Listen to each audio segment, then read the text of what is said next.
ทานเข้าสู่เคที่สตีเวนชาแนลบ่ได้พบกันลุ้นแล้วนะครับสูงเพราะว่าสูงส่วงนี้ค่าเบียกบ่แม่นค่าเบียกหรอกค่ะ101ซึ่งมื้อนี้สูงกลับมาขึ้นแล้ว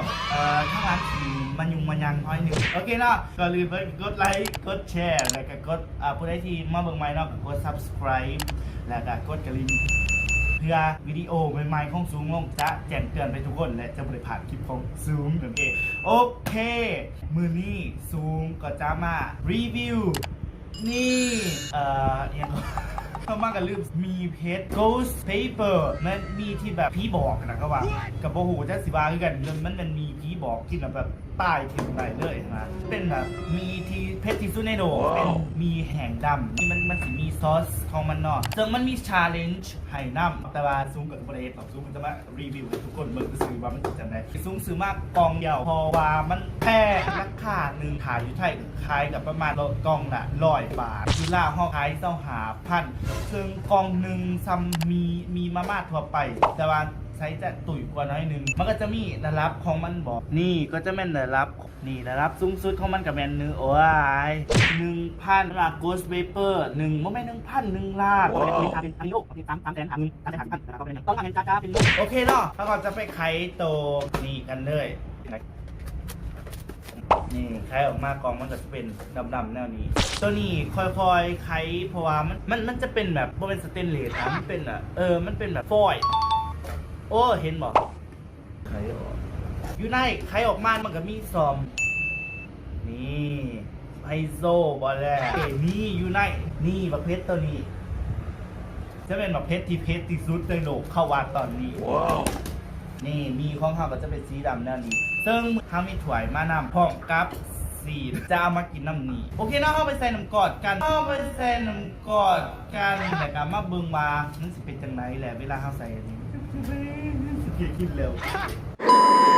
เข้ากับไปใส่น้ำห่อนมาเรียบร้อยนี่ทุกคนเวลาเข้าจ่อหูเข้ากับหายังแบบว่าเ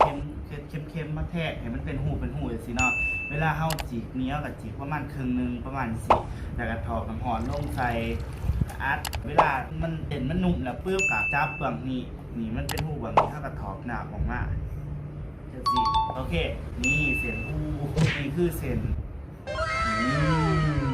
โคตรดำเลยนี่เส้นมันก็จะไหลเป็นแนวนี้กาโดยร่วมแล้วลายอยู่แค่คาร์โบอีสำหรับสูงหรอ โอเคเนาะเขาก็จะเอาดีลงใส่นี่ตัดมาแล้วว้าวลงไปแล้วทุกคนว้าว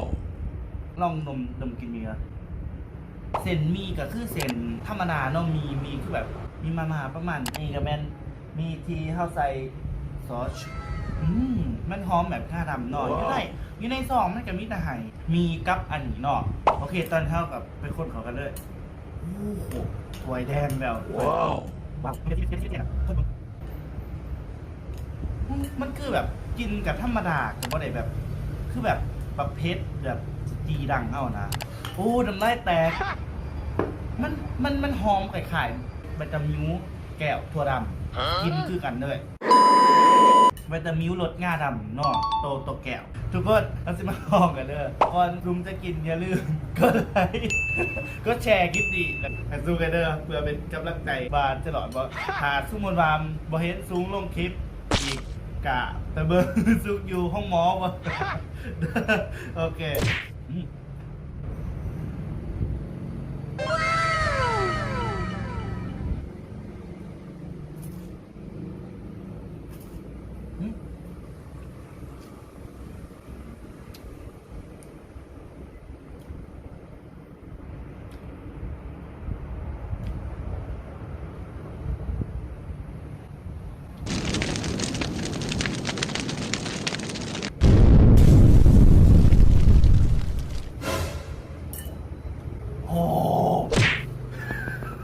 ถ้าพี่กินข้าวปลา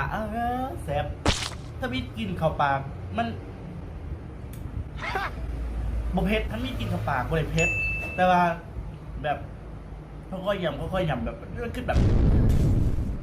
บ่ได้แตกปุ๊บสิผ้าบ้าแบบเดียว แต่กระแสโอเคโหคำเดียว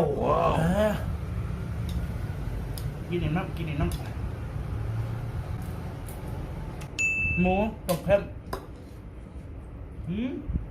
แค่คำเดียว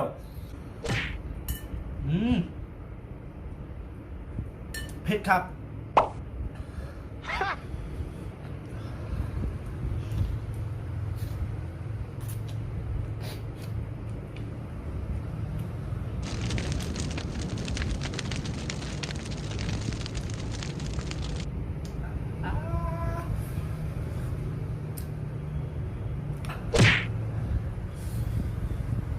บ่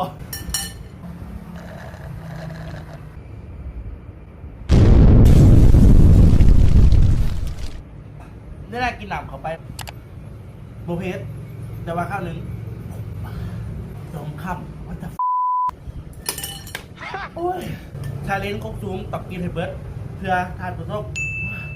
เจี๊ยรู้น้ำตาแตกแล้ว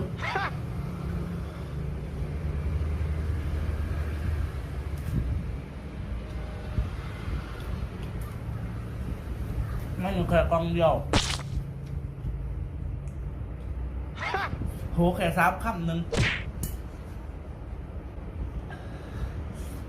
เล็กหน่อยที่กินว่าละมัดเนาะละมัดระวังนะโอ้ขยันบอกที่จะบอกเลย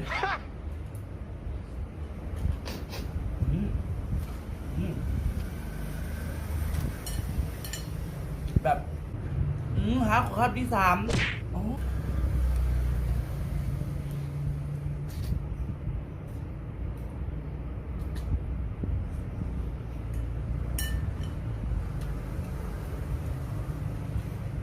ทำที่ดี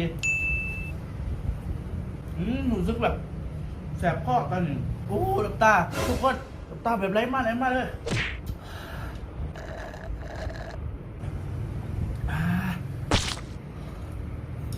ทุกคนไม่บริเพศแบบแสบเลยแต่ว่าเพศแบบโอ้โคตรทรมานสิไปเลย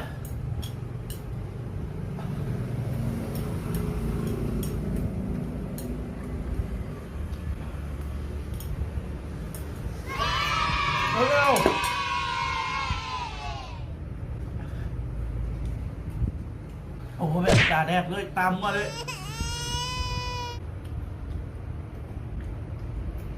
โดนอีกกับซอยมา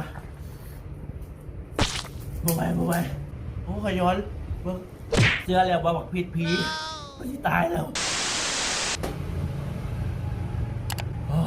คนเมื่อกี้นี่วิดเกาะแบบแลนลงไปลุมเพื่อน3 สัน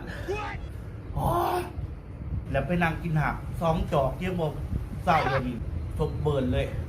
เบิ่งหนานี่ให้เบิ่งเลยทุกคนเบิ่งหนาซุ้มไกลๆแบบบ่ไว้แบบมึงโอ้โคตรเบิร์นเลยตาโคตรแรงโอ้มันนี่ซบแบบบริหารยิ่งเลยดิแต่ว่าแบบโคตรเดือดดีเลือดไตเวียดของหอนปากเผ็ดเกิน